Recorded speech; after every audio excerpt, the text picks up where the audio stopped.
let's get it going. Good afternoon, everybody. Thank you for joining us for this fun little panel discussion we're doing today about the state of retail cannabis in New York State. I'm Geary. I'm from Range Marketing. I'll just be kind of here for show, making sure to keep these three on task today. Big thanks to Lippes Mathias for hosting the event, Joe for helping us coordinate the event. We really appreciate it. So we wanted to create this panel to span what I think are three really important aspects of where the industry is right now. Legal, political, and real estate, all sort of intertwining together.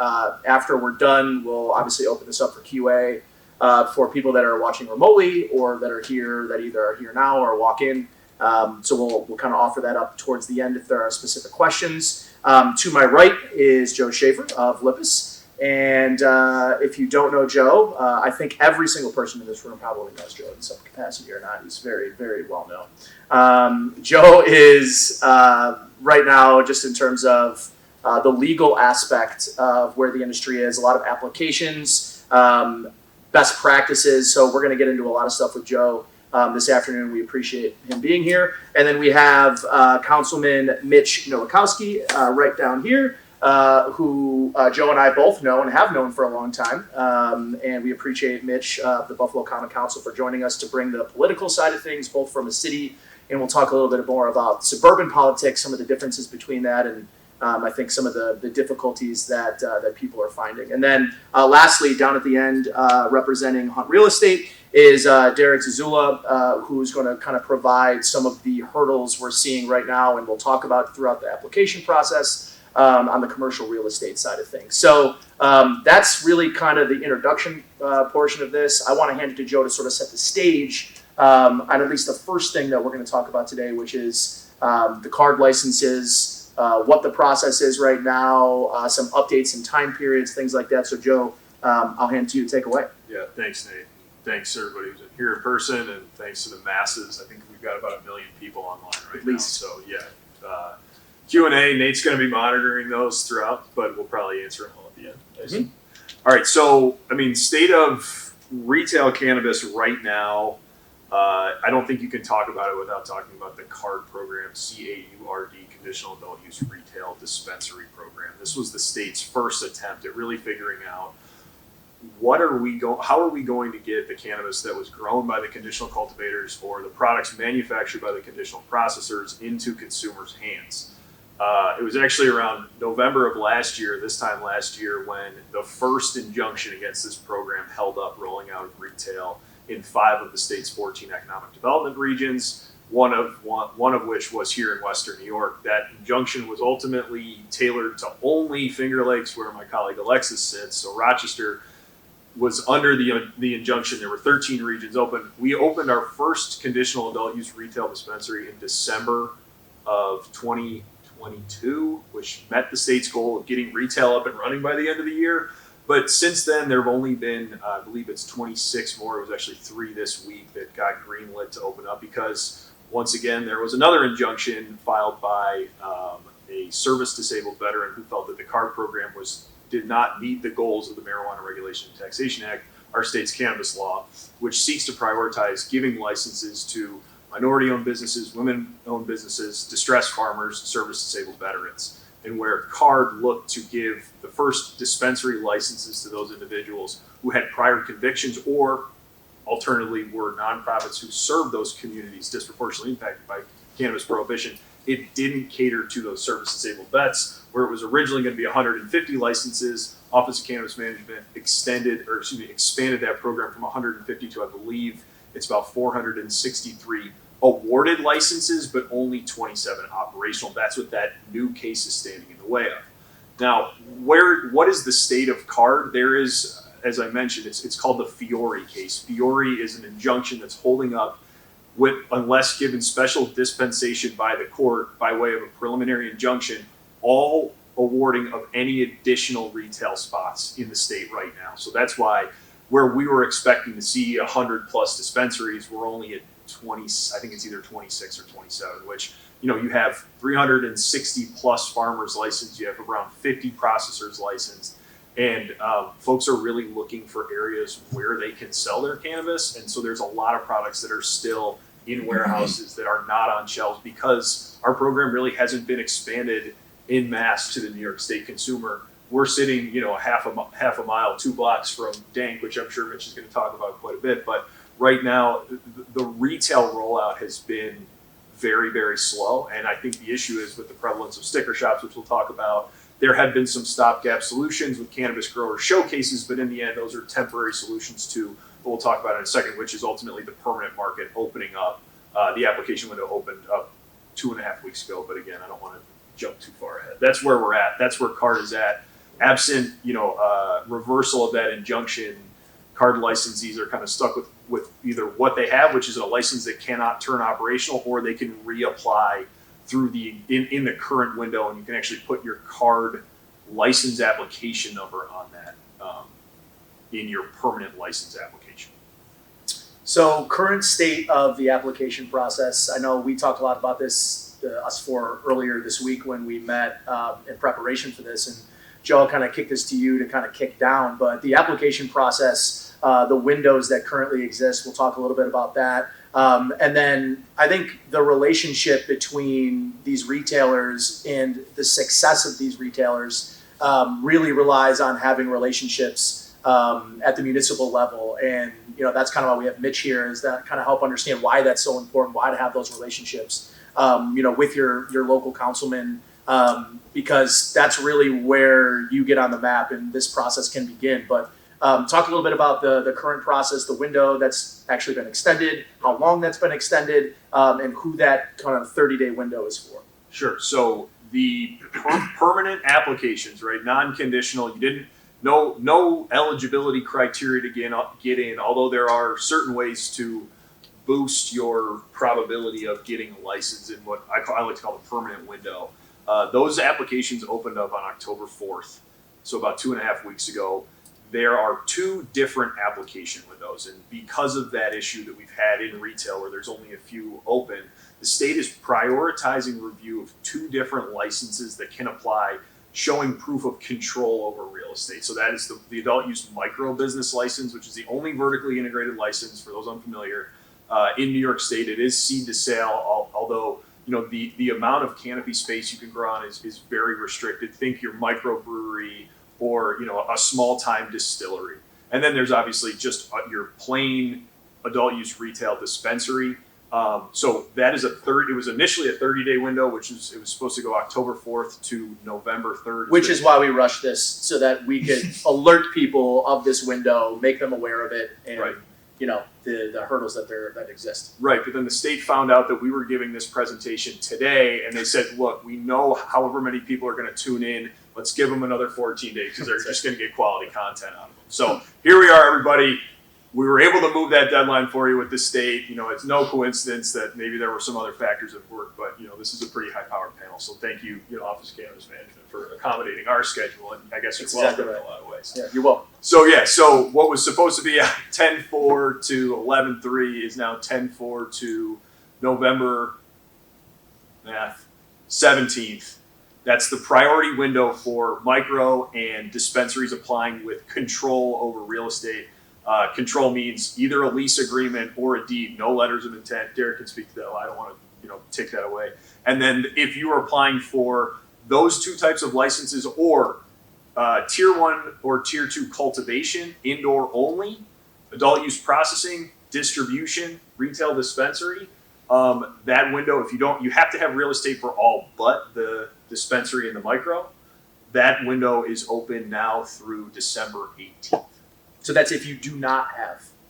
So if you're a dispensary or a micro business and you don't have control over a retail outlet, you can apply for a provisional license through December 18th, and then you figure out your real estate later. But if you're a cultivator, you're a processor, you're a distributor, you absolutely have to have real estate locked up. So the only one where you don't have to have real estate locked up are the provisional dispensary and micro licenses. But, frankly, I think it's given the interest that OCM has seen in those priority license window with the control over real estate for those, I think it's going to be a tall task for anybody going in that second window to get actually licensed, because they're only going to give out between 500 and 1,000 dispensaries and 220 micro businesses. So, and Mitch, I want to kick this to you, talking for folks that may know this information, might be looking to secure their real estate or may have already secured their real estate. Like, at what point throughout this process should this prospective business owner be approaching someone like you, someone in the Buffalo Common Council, their local council? Because I think if you haven't done that, I think you've probably got your order of operations quite wrong. Yeah, I would say right away when you're looking to apply, or this is something that you want to do, is to look at a map, see where the location is, and talk to your local council member, because local municipality, local government is nuts and bolts. There's no frills. It's so I can speak for elected officials that won't go on record. I will. That a lot of local officials feel that the state passed these sweeping changes in law and then just threw it to the local municipality and said, well, you figure it out when it comes to zoning, planning, neighborhood associations, and neighborhood harmony. Because a lot of the calls that I'm dealing with are quality of life and making sure people are having healthy interactions when it comes to retail, bars, restaurants, you name it. So Dank is in my newly reapportioned district on Main Street, and because of the zoning classification it was on Main Street, it didn't trigger a special use permit to the Common Council. I thought that was very important for me to get out in front of it and not only help them through other paperwork or letters of support, but also to show and demonstrate to the public that this is here and we live in a brave new world and it's something to be scared of. And like I had said earlier to Nate and to Joe, was that perception is reality. So Dank is really the model for me, because it's a beautiful facility. It's wonderfully secured. It takes down all the misconceptions of what these stores will be and how they will interact with neighborhoods. And it is light retail, so it's the way that you fit in and weave them into neighborhoods, to me, has gone pretty seamlessly. And I think that it has demonstrated to a lot of people in the city of Buffalo and in my district that this is nothing to be frightened of. I have to say, at least from the notification standpoint, it's kind of like liquor licenses now that come to the council every 2 weeks. That's generated by the city clerk, and it's a notification. So I know usually a new bar or restaurant is coming to my district because the SLA sends us a notification that so at this location is applying for this license. So we usually can't anticipate them coming before the council for a special use permit. The same thing we're starting to see with cannabis management, where they're saying, well, there are these potential locations that are applying for this license. And so it's public. Anyone could go to the Common Council's website and see these agendas. So it initially had a chain reaction when we had gotten a slew of notifications, and people were calling all council members and saying, we see that there's a dispensary on Fillmore, on Allen, Chippewa, you name it. So some folks had, kind of reached out to their council members in concern. So, I say that because you should always get ahead of it. So do your research and your due diligence, know who your neighborhoods, your neighbors are, understand what other businesses are in there, maybe identify some or see some challenges that might be on the street. And then when you go meet with your council member, explain your business plan, show them how it will be harmonious to the neighborhood and really not be a detriment, and that it's really retail. This is we're talking about collecting taxes, and the local municipality is supposed to collect tax that they can then provide services to the rest of the city of Buffalo. So I think getting ahead of it is the most important thing, and I think building that relationship and knowing where you are in the spatial and geographical locations of schools or libraries or residential areas will help move your application through the council easier. And going down to Derek, so from the commercial real estate perspective, and then I would love for kind of Mitch to build off it from a zoning perspective and some of the paperwork that goes in, which is why it's so important to reach out to your your local representation here in the city and wherever you are trying to obtain a license. Talk a little bit about timelines, Derek. Talk about the challenges that exist amongst retailers trying to find spaces, because it's not just any old retail space. There are requirements because we're in a federally illegal or federally not legal industry.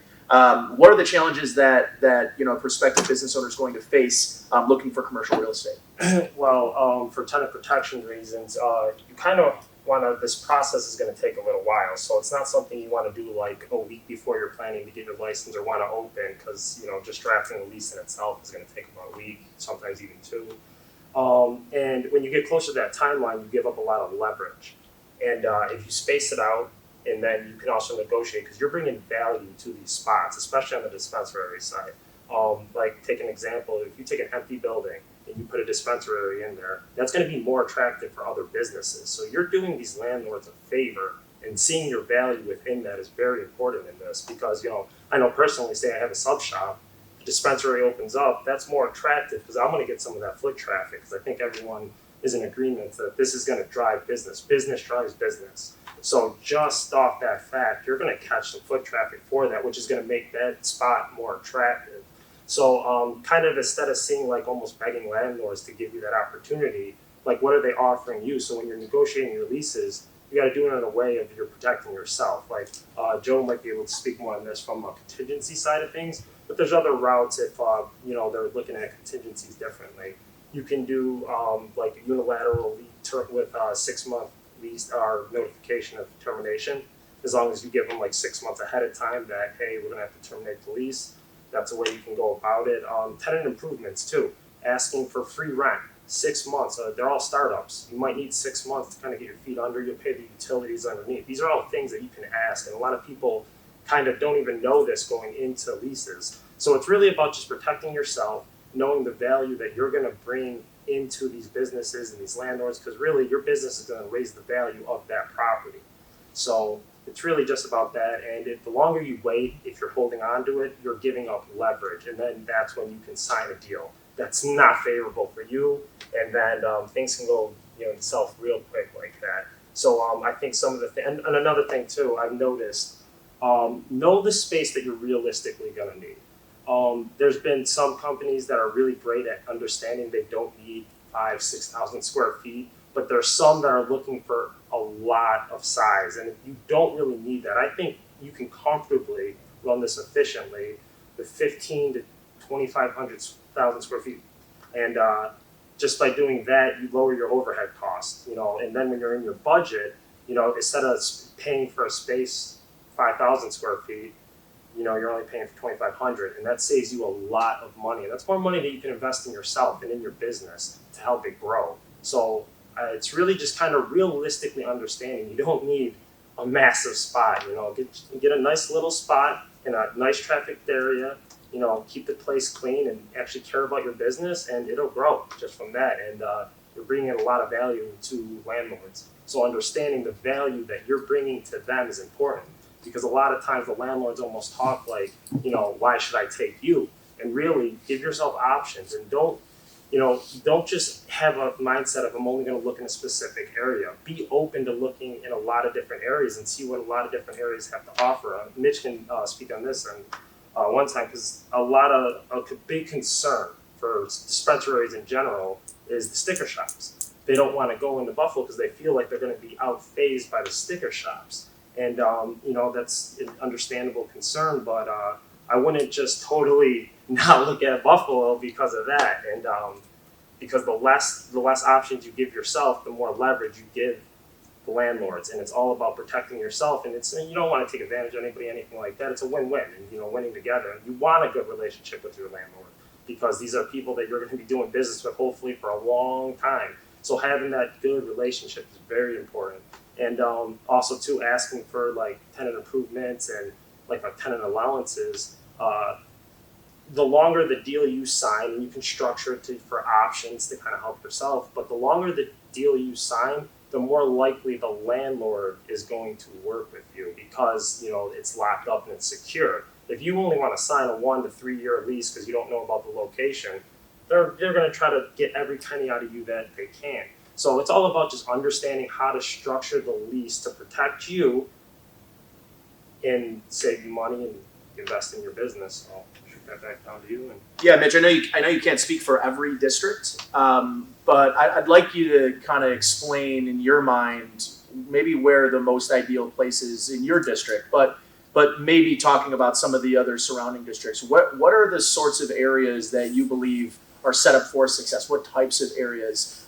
What goes into understanding from a zoning perspective? What goes into a lot of the permitting if you want to find a building that is fully owned, and we can talk a little bit more about that opposed to a building that still has a mortgage. Like, how do you, as from your position, maybe advise someone that's looking to open in the city, but maybe doesn't understand where the best places are, not just from a specific, where could my business best thrive from a foot traffic perspective, but where can it thrive within the community as well?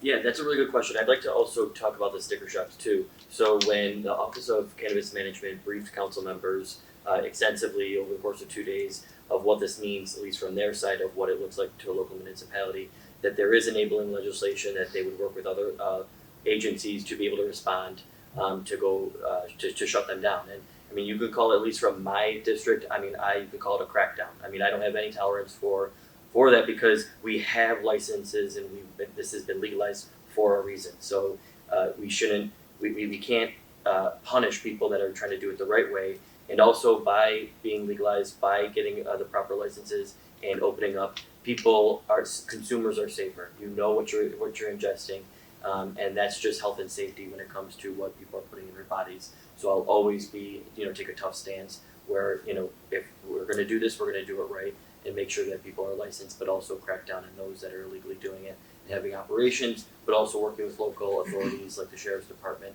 to make sure that we do shut them down. There is in the legislation high and hefty fines that go to the building owner, because we know that the landlords are oftentimes the one that holds the cards. And I would like to also talk about it when it comes to the real estate. My partner is a lawyer, and all the time people always just say, I should have just hired a lawyer. You probably should have, just like a real estate person. Like, you don't know everything. So to have someone that knows real estate that can be the broker for you to help do a lease, because the last thing you want is some landlord that would love for you to take over their vacant building, charge you an astronomical rent, and then you don't get approved by the common council. And then you're stuck in a lease and you're spending a ton of money. So that's why, getting ahead of that curve, talking to your local council member, understanding what street it is, and then reaching out to somebody from a real estate background to help work out those nuances so that you don't literally get left holding a bag. That's really, really, really important. And it's happening to people. Yeah. Like we're getting calls. Sorry to interrupt, but it's a really important point. We talk to people all the time. Hey, we've got a problem. They call the lawyer. Okay, fine. You could have called Mitch 6 months ago, and this problem doesn't exist. Pay attention to your mail. Pay attention to where you're going to operate. Get your permits, right? It's so important. It's critically important, and it's an easy step that's often neglected. I want to reiterate it because it's a simple call, but it's tripping a lot of people up. It's right the most now, important call. Yeah.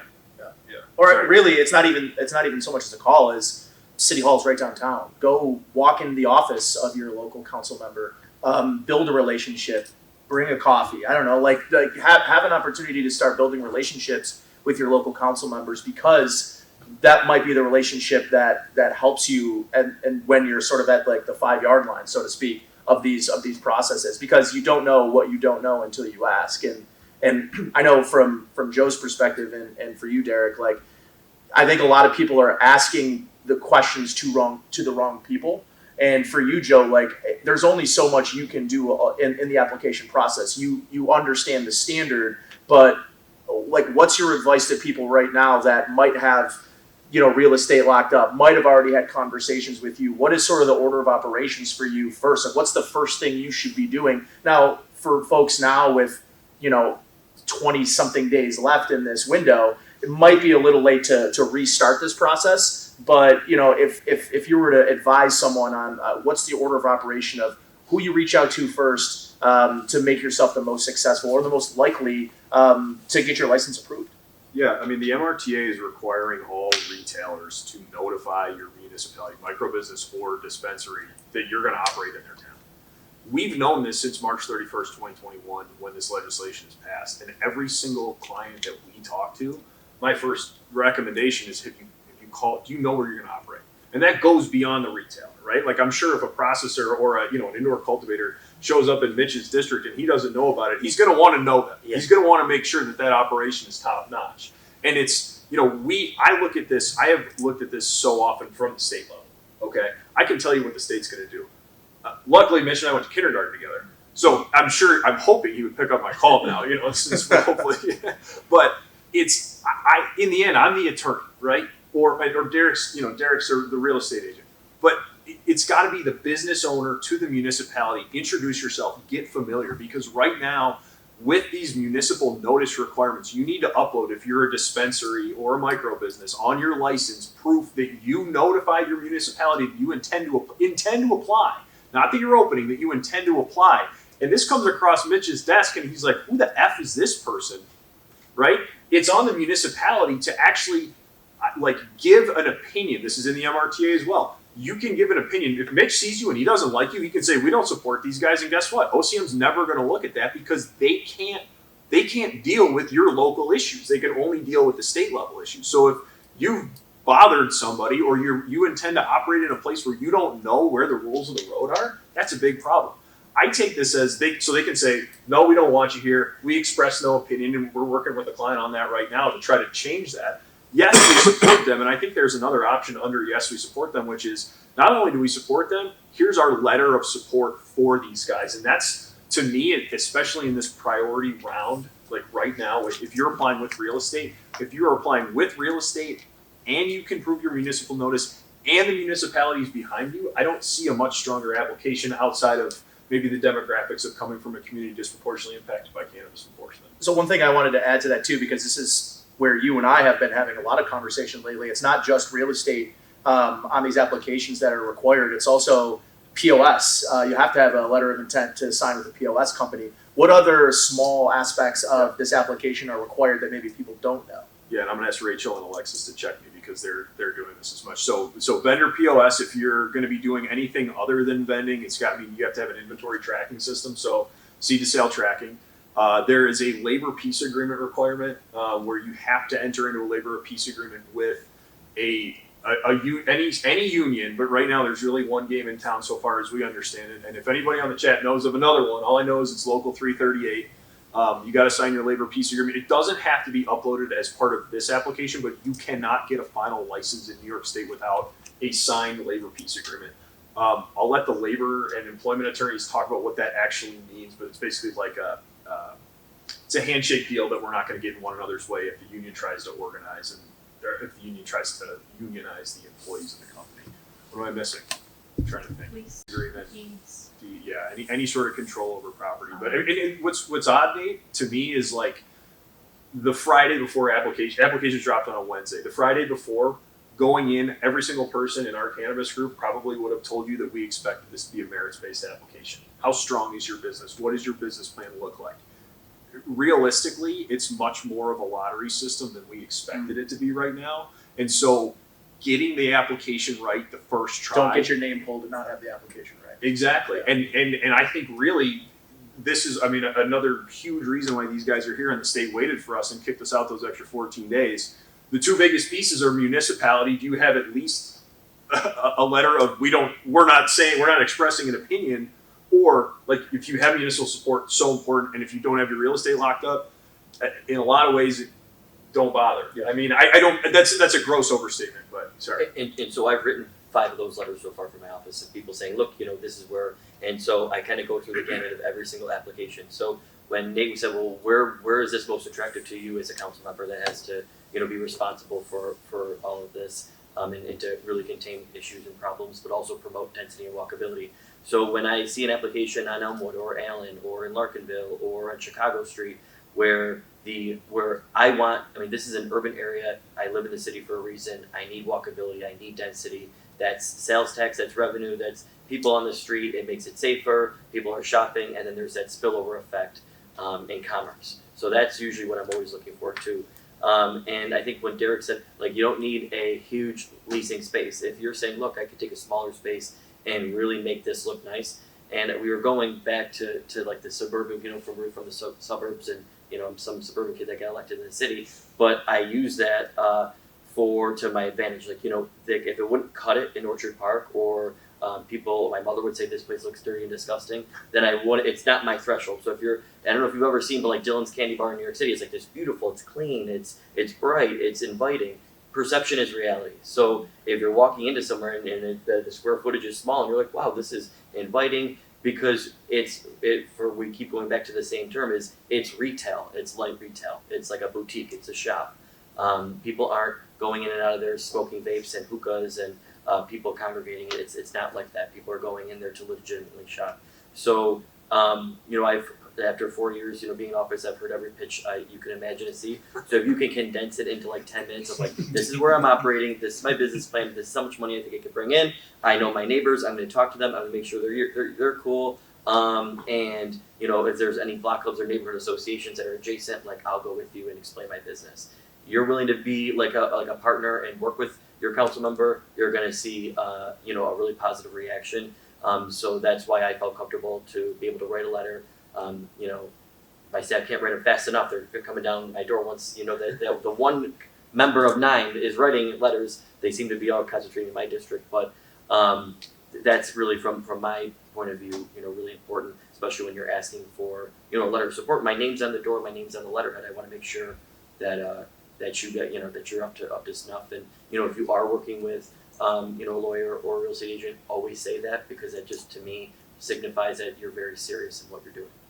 Derek, let me ask you from the perspective of being a real estate agent in commercial, understanding that cannabis business is not going to qualify for every type of commercial property, whether it's the most progressive district or the most conservative. If you're a prospective cannabis retail, applicant, what type of properties are you sort of identifying? Somebody comes to you and says, "This is my plan.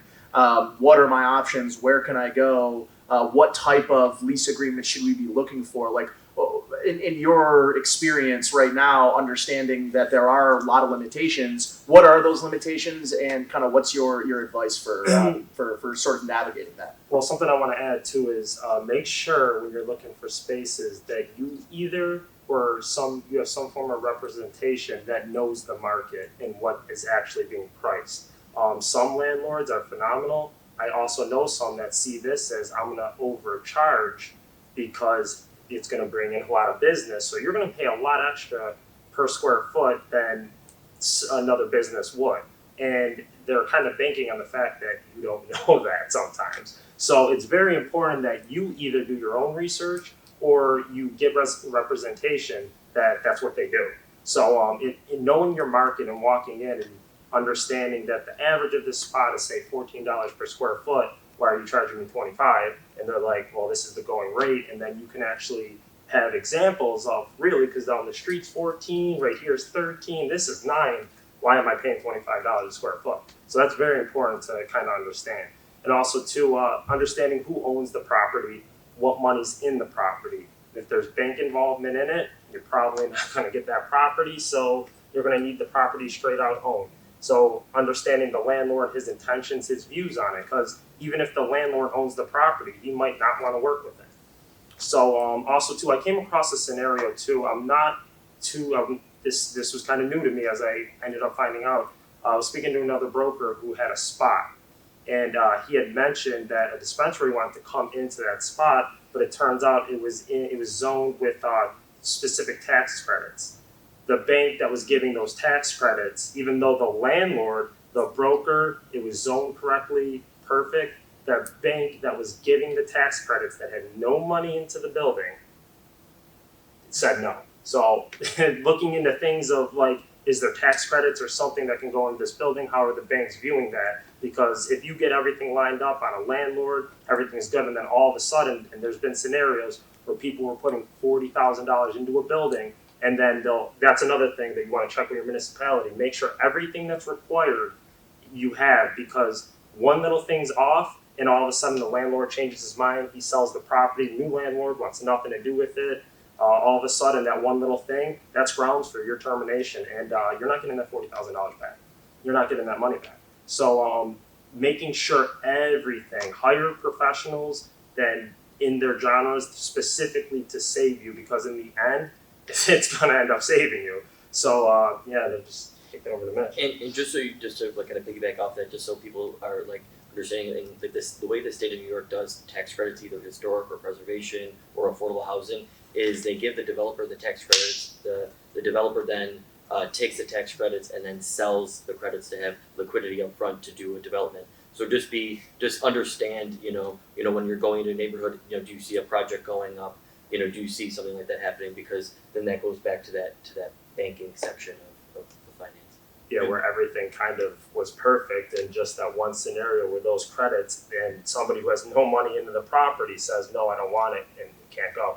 So. And just to branch off a point, Nate, obviously you could cut me off if you're okay with moving on, but we have worked with a bunch of clients who have looked at 1, 2, 3, 4, 5, 7, 10 different properties, right? Because that's for lease. I saw the Hunt real estate sign up there, right? Just because it's for lease doesn't mean it's for lease to a cannabis business. And I love Derek's point of being like, look, landlords can we represent landlords, we represent tenants, and in a lot of ways we're representing tenants who are looking for space. But it's, well, you're a cannabis business, so it's different. And I love Derek's idea. If you have a well-known or a broker who knows what they're talking about, that shouldn't be a disadvantage to you. In fact, it is an advantage. But I mean, I'm sure you're showing the same client multiple properties. I mean, you're probably getting sick of these guys, and you're probably getting sick of the landlords because of the hoops that you have to jump through. I mean, what's your? Am I allowed to ask questions? Have you seen that? Like where? Because I know we've had meetings in municipalities, and they're like, "You're great. We love your guys. We want to get you. Thanks so much for the 101 on the cannabis law, but you're never going to get a property there because it's not zoned the right way. And you can go through, a use variance process, and that'll cost you, I don't know, about $75,000 in legal fees." I'm like, "Hey guys, you guys want to spend $75,000 on a zoning attorney?" And they're like, "We're going to go find another place." Yeah. So Well, I'll say there's landlords that are phenomenal with this that don't try to do that. But there are landlords who are like, ooh, okay. And so understanding the market and what's going around, and also too, understanding the inventory on the market for the zoning. Okay, they might actually really not be trying to gauge you, but if inventory is low in that municipality for that zoning, they know that. What's low inventory do? Skyrocket prices, as we see with housing. So understanding the inventory, that's why don't just say, I don't want to go to Buffalo because I'm afraid of a certain thing, or I don't want to look here. The more options you present yourself with somebody or yourself who's educated in the markets, you can just hear it out and see, in almost like, why should I come to your spot rather than please give me this spot? And it's all about understanding your value, what you're doing to the property. And then when it comes down to actually constructing the lease, this is why you do not want to wait till last second, because leases are not easy. They're probably the most difficult part in, because when you look at a lease, you have to understand it's a signing risk. That's what a lease is. So if you just want this spot and you're willing to sign on the line, you could be holding a guarantee. Say you sign a 10-year lease. They want a full guarantee. Sure, I'll sign it. No, you don't have to do. You can negotiate anything in a commercial lease. Anything is negotiable in a commercial lease. And it's just about being fair for both sides. And, it's not trying to get up on the other side. It's how can we come out of this? I'm going to add value to your property. So, eventually you want to sell this property, 5, 6, 7 years. This looks a lot more attractive because now my business has got other businesses to want to come here, once again, on the foot traffic and everything like that. So it's, the doing things last second, limiting yourself and not having knowledge in areas that are very important, you're taking away your leverage, and then you end up signing things that you're going to regret later on just because you want to, get in the process and get in the game, and you will end up regretting it. So. I think this is a good jumping off point for understanding, the city of Buffalo a little bit more for you, Mitch. I think, Mitch is my councilman here in the Fillmore district, and, I think what I'm very proud of in this district is, it is a high minority-based district. So if you're a prospective owner, you might look at that as a negative and say, I want to go to the town of Orchard Park because I want to sell to the moms with, household incomes of over $100,000. And sure, that sounds great. The problem with the town of Orchard Park is you have absolutely zero chance of getting into a strip mall. You're not going to be next to, Salsaritas. You're not going to be next to Wendy's. You're going to be behind 84 Lumber. You're going to be off of a side street in Orchard Park. And so I think that understanding where the business opportunity lies, Mitch, but understanding, sort of the politics of business, and you want to go to a district where you're supported. You want to go to a district where people will ultimately travel. I mean, I've worked for a marketing company in cannabis. People travel for cannabis. It's not anything unlike liquor. You're going to go to the places with the best supplies. You're going to go to the places with the best prices. That's not going to change whether or not you have to drive 15 minutes. So understanding, and I think you have such a unique perspective being from the suburbs, but working and living in the city now, like how help somebody understand, well, I'm not going to even deal with the city. I'm going to go find a suburb. I'm going to go to Depew. I'm going to go to Lancaster, Orchard Park, Hamburg, because it's better for business and it's going to be, better for the longevity and success of my business. Well, two things that was from being from the suburbs and living in the city. I can't stand when people say, "Oh my God, I can't find parking." Look, like this is life in the big city. If your product's good enough, people will walk. And I know I have seen enough businesses, even on Allen Street when it was closed, that that they didn't see any dips in profits because people will walk to good food, the Dress Barn. You have a high quality product, people will go. And that's a testament to you, and to your business. And I would say, to come into the city, we're growing, our population is up, things are happening, cranes are in the air, people are now living down here. And so I think that there's unlimited opportunity. I think it's just a lot of it is, doing the groundwork of that connection. But I also think that the skepticism that's still out there about cannabis is only going to be overcome by showing and demonstrating what it really is. And I know I do my part, when I'm getting retweeted or Instagram message of like, I can't believe you're cutting a ribbon at Dank, and and think that I'm a derelict or something. But then when I invite the cameras in, I'm like, look at this is what it actually is. So it takes all of us, but it's also incumbent upon the business to demonstrate through their business plan, and them being a great retailer, that this is not to be an affront anywhere. Let's talk a little bit about, you can see it out the window, I'm pretty sure here, Dank, right down here on Main Street. I think it's a really interesting district because you do have growing business down here. And I think, as someone who lives down here, or who's lived on Main Street, pre and post-COVID, by the way, it's not always easy because this is a largely, business-based population downtown. I'm down here on Sundays, and I'll tell you, the Sunday in the middle of June in 2023 compared to the Sunday in the middle of June 2021 is unrecognizable. There are people downtown that will travel downtown for good food, for good beer, good alcohol, and good cannabis. Talk a little bit about, Mitch, the success of Dank so far and things that you're proud of that's in your district.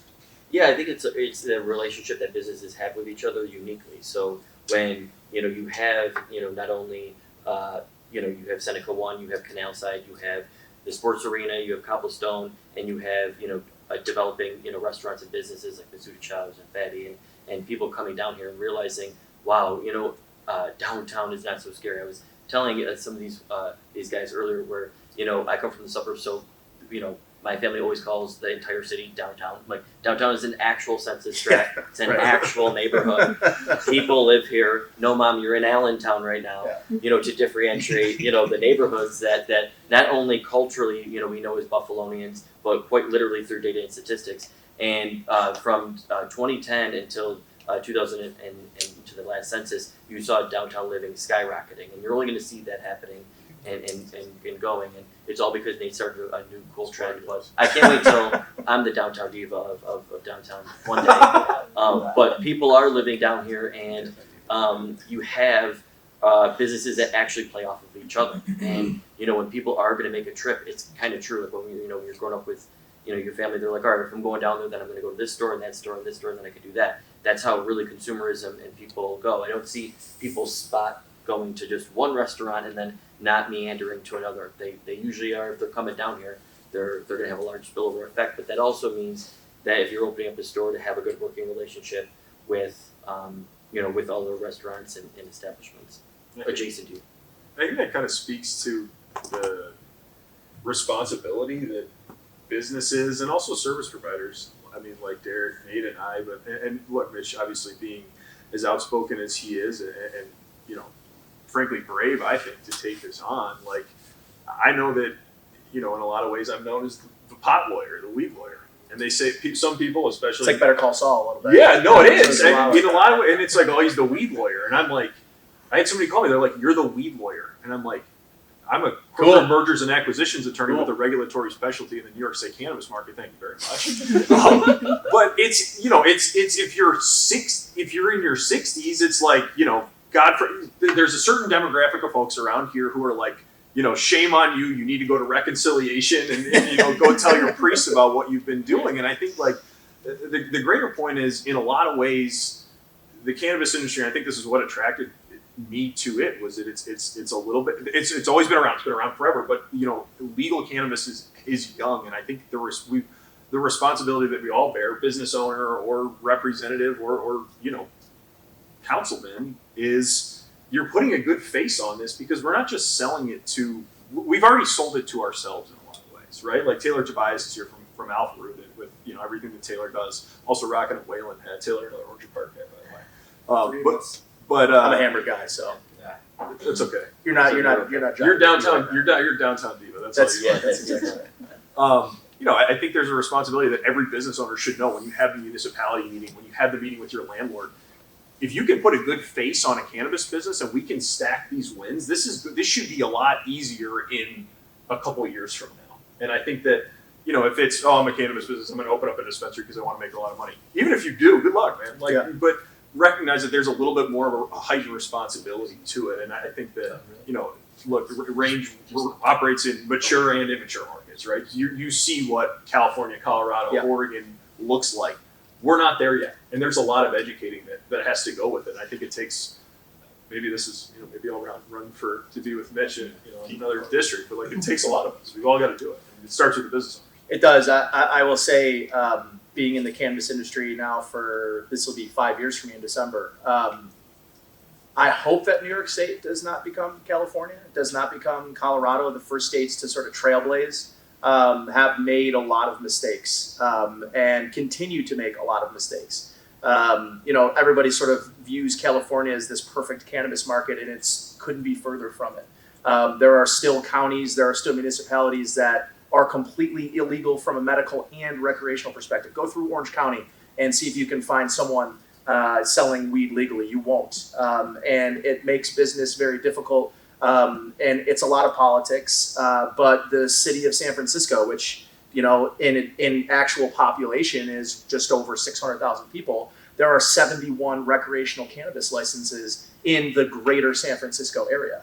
That means there's races to the bottom in, revenue. There's everyone's selling the same product. It's repurposing the same things in different ways, and it's not setting business owners up for success. It's setting them up for failure. And although someone that has been really looking forward to the sort of recreational cannabis industry rolling out in New York State. And I know that there are a lot of concerns, there are a lot of frustrations with the delays that happen. But I admire people like Mitch, who are brave enough to go out and sort of push the ball up the hill, and get things rolling. And it will happen. It will. I think the way, though, that New York State is approaching it is building a more sustainable future for the state, rather than turning this into the Wild West, and where you have businesses opening and closing the same day. And I think you're seeing that a lot in Colorado right now. You're seeing a lot in California. These are the two sort of pinnacle markets everybody wants to model themselves after. And I'm glad New York State is sort of blazing their own path for this. So, before we get into the QA section of this, anyone that's watching live on our webinar, feel free to throw any potential questions you guys have in the chat. Anyone here is more than welcome to ask some questions. I just kind of wanted to get closing remarks from each of you, just on advice, any maybe emphasize important dates. Once again, where people can find you if you want to be found. Joe, we'll start with you.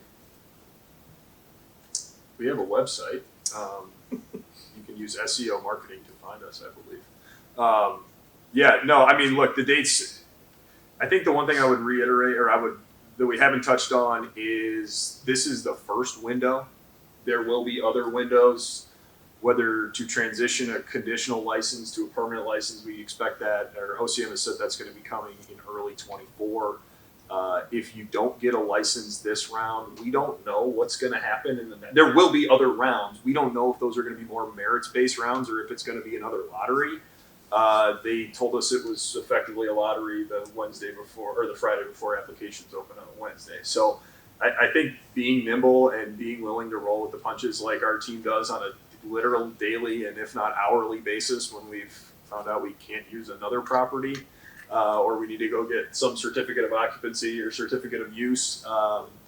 Look, if you're getting into this, and obviously we're early on, New York is early on, but it's not for the faint of heart. It's not, it's not just flipping a switch and getting a license. And I think if you're expecting to just run a successful cannabis business that way without having to call someone to help you, or having to call multiple someones to help you, and I don't mean that to sound self-serving, but there's a reason why we do what we do for the people we work for. So, Mitch? I would say when you're interacting with the local municipality, have a plan. If you're a proprietor and owner and operator, so not only create a plan, engage with people, figure out a location, and be receptive, and make sure that you are you have a pitch. I had one person that came to me in the office and he's like, "Well, I have this idea." I said, "Let me just stop you right there. You need to create your own idea, flush it out, and then come back to me." I'm not your mixing board. Because I have enough ideas myself and will spiral really quickly in the office. So if you have your plan and you're working with the right folks, just make sure to always call your council member and work through any issues you have from the start and not at the back end. Sir? Go on that. Have a plan when you're looking for a spot. If you are not aware of the market, get representation that will negotiate for you. When you're going to properties, if you're going by yourself, whoever you're speaking to is not negotiating on behalf of you. So kind of understanding what you can negotiate in a commercial lease and just the value that you're bringing to the spot. And lastly, I do have a lot of experience in the space. Most of the people in the state right now, whether it's in Buffalo, downstate, anyone listening, you probably aren't ready for my services, but it does not mean you shouldn't reach out. I was able to help Joe get 10 applicants, immediate contacts and demos with POS companies for letter of intents on their applications. I'm happy to provide free consultation, if you guys need references for other technology companies, whether it's POS, whether it's e-commerce, whether it's other marketing efforts, or even, I've got other people within acquisitions and I've got people in real estate that we can here help locally, but also throughout the state. So, definitely an advocate for the industry and happy to help any way that I can. Downtown Diva at Range Marketing. That's my Twitter handle. Oh. Yeah. But with that said, I want to kind of open it up to any questions we have any through here right now, and if we don't, we can open it up to Another chapter, one more. shoot. No, I think you nailed everything. Oh, cool. Sorry. Okay. So it's just some positive feedback. That was Yeah, it it. was just positive feedback. Pumped. My therapist says I really appreciate positive feedback. So thank you. Anyone here have any questions? Ed, please. What's next in the Fiore case? What's is next? the card program effectively dead, It's or a great question. I thought there were court dates and they were going to Question. figure something out once they open the the general app.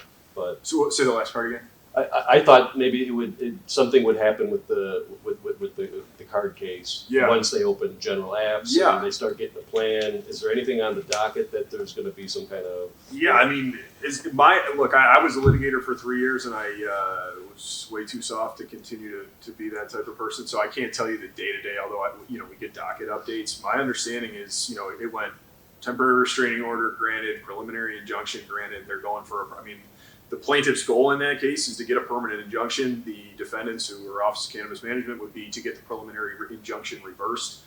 Given that permanent applications are open, I wouldn't be surprised if there is some sort of motion practice from the state to modify the injunction, given that service disabled vets are now able to apply in a priority status, right? That, social equity applicants are prioritized.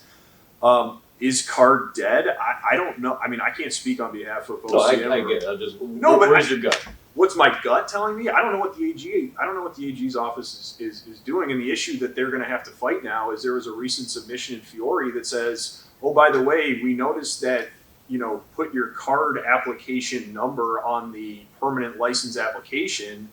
If you're a card basically if you're a card recipient, because, oh, by the way, card recipients will, most of them in all likelihood, or at least some, would have real estate locked up. So is this first priority round of licensing just a way to get those 463 card applicants into those 500 to 1,000 designated? Are you right? It's randomized and it's pass fail, so technically it's like, I don't know. I'm a card licensee, but I'm not a lawyer. But it's kind of like, yeah, I feel like it could be, right? I mean, my thought is, because I understood that Chris Alexander said if you're a card licensee, be ready 10-4 to apply. I already have my application pretty much done. I was going to get a QA, but I mean, the guidance from them is to definitely reapply. But it's randomized, the actual selection. Right. It's randomized into 2 different buckets, priority and provisional. Sure. And it's pass fail too, in terms of who gets it. So if somebody submits an incomplete application, it's automatic fail, even if they're a card or not. Right. And on top of that, not every card licensee is different. Some card licensees have no location, some do. Right. So that's a tough one. And I mean, I guess my only pushback on your randomized things is like the tiers of priority, right? So it's like CDI, and if you're a card applicant and you can prove CDI plus prior conviction or justice involved, right? You're coming in at the top of the pile so long as you're complete. And oh, by the way, you've been through if you've got a license, that means you made, even if you got it right, back last September of 22, you know how to do a license, and you're basically auto-filling everything in your New York Business Express page. And you know the weak parts of the application because OCM went back and asked you for your supplemental submissions. So you're probably going to get it right. Gross overstatements, right? But if you want to look at it through the lens of the plaintiffs in Fiore, they could say something smells bad. If you want to look at it through the eyes of OCM, they could say, we're accomplishing the goals of the MRTA, and you're just complaining about it because you didn't get in this first round. And they didn't even apply to begin. Right. And I mean, again, like you can go, there are so many, I think that we could spend 3 hours on card and talk in circles and do it till we're blue in the face. I think it's incredible. Like, my opinion on card is from a policy perspective, I think it was a great idea. I just think they did I think OCM may have did a disservice to the existing card applicants by getting, it almost got too big where Fiore and service disabled vets, or I mean, it could have been distressed farmers, right? Somebody had to say something, and unfortunately, the judge agreed with